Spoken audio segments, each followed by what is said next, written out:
Sir ಇದು ನನಗೆ ಇದು ಪ್ರಥಮ ಬಾರಿ ಭಾಗವಹಿಸ್ತಿರೋದು. ಅಂದರೆ ಇನ್ನೂ ಈ ಕಡಿಮೆ ಏಜಿನಲ್ಲೇ ಭಾಗವಹಿಸ್ತಿದ್ದೀನಿ. ಇದು ಭಾಗವಹಿಸೋಕ್ಕೆ ನನಗೆ ತುಂಬ ಖುಷಿ ಆಯ್ತಿದೆ ಸರ್, ಮತ್ತು ಹೆಮ್ಮೆನೂ ಆಗ್ತಿದೆ. ದಿನ ಬೆಳಗ್ಗೆ 4:30 5 ಗಂಟೆಗೆ ಎದ್ದು ಗರಡಿ ಮನೆ ಕಸರತ್ತೆಲ್ಲ ಮುಗಿಸ್ಕೊಂಡು ಇದೀನಿ ಸರ್. ನಾನಿದು ಈಗ 1 ವರ್ಷದಿಂದ ಮಾಡಿದ್ದೀನಿ ಸರ್. ನಮ್ಮ ತಂದೆಯವರು 10 ವರ್ಷ ಮಾಡಿದ್ದಾರೆ ಸರ್. 10 ವರ್ಷ ಮಾಡಿದ ಕುಸ್ತಿನ ನಾನು 10 ಸಲ.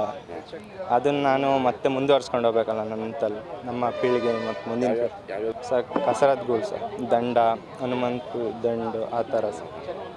ಏನು ಲಸಿಕೆಗಿಂತ ಮುಂಚೆ ಬಂದಿದ್ರೆ ನೋಡೋಕ್ಕೆ ಸರ್ ತುಂಬ ಸಲ ಬಂದಿದ್ದೀನಿ. ವರ್ಷನೂ ಬರ್ತಿರ್ತೀನಿ ಸರ್. ಏನಂದರೆ ಇವಾಗ ಅಷ್ಟು ಜನ ಮಧ್ಯದಲ್ಲಿ ನೀವು ಎದುರಾಳಿ ನೋಡಿಬೇಕು ಅಂದಾಗ ಧೈರ್ಯ ಇರಬೇಕು. ಆ ಧೈರ್ಯ ಹಿಂಗೆ ಬರುತ್ತೆ ಅಂತಾರೆ, ಯಾವ ಥರ ಬರುತ್ತೆ ಸರ್? ಅದು ಅಲ್ಲಿ ಹೋಯ್ತಿದ್ದಂಗೆ ಬಂದ್ಬಿಡುತ್ತೆ ಸರ್ ಅವೆಲ್ಲ. ಅಂದರೆ ಅಮ್ಮನವ್ರ ಕೃಪೆ ಅವೆಲ್ಲ. ಅಮ್ಮನವ್ರ ಕೃಪೆ ಅಂತಾರೆ. ಈಗ ನೀವು ವಜ್ರಮುಷ್ಟಿ ಕಾಳಗದಲ್ಲಿ ಈಗ ತಲೆ ಹೊಡಿತಾರಲ್ಲ, ಆ ನೋವನ್ನ ನೀವು ನೋಡಿದ್ದೀರಲ್ಲ, ನಿಮ್ಗೊಂದು ಭಯ ಆಗ್ತಾಯಿಲ್ವಾ? ಇಲ್ಲ ಸರ್, ಅವೆಲ್ಲ ತಾಯಿಗೆ ಅರ್ಪಣೆ ಮಾಡ್ತೀವಿ ನಮ್ಮ ರಕ್ತನ. ನಮಗೂ ಖುಷಿ ಆಗುತ್ತೆ ನಮ್ಮ ತಲೆಯಲ್ಲೂ ರಕ್ತ ಅರ್ಪಣೆ ಆದರೆ. ಮತ್ತೇನಾದರೂ ತುಂಬ ಎಂಗೇಜಲ್ಲಿ ಅಷ್ಟು ದೊಡ್ಡ ಎದುರಾಳಿಗಳನ್ನ ಎದುರಿಸ್ಬೇಕು ಅಂತ ನೀವು ಧೈರ್ಯ ಸರ್? ಇದರಲ್ಲಿ ಯಾವುದೇ ವಯಸ್ಸು ಇದು ಬರಲ್ಲ ಸರ್. ನಮ್ಮ ಸ್ಕಿಲ್ಸ್ಗಳು ಗೊತ್ತವೆ ಇದರಲ್ಲಿ.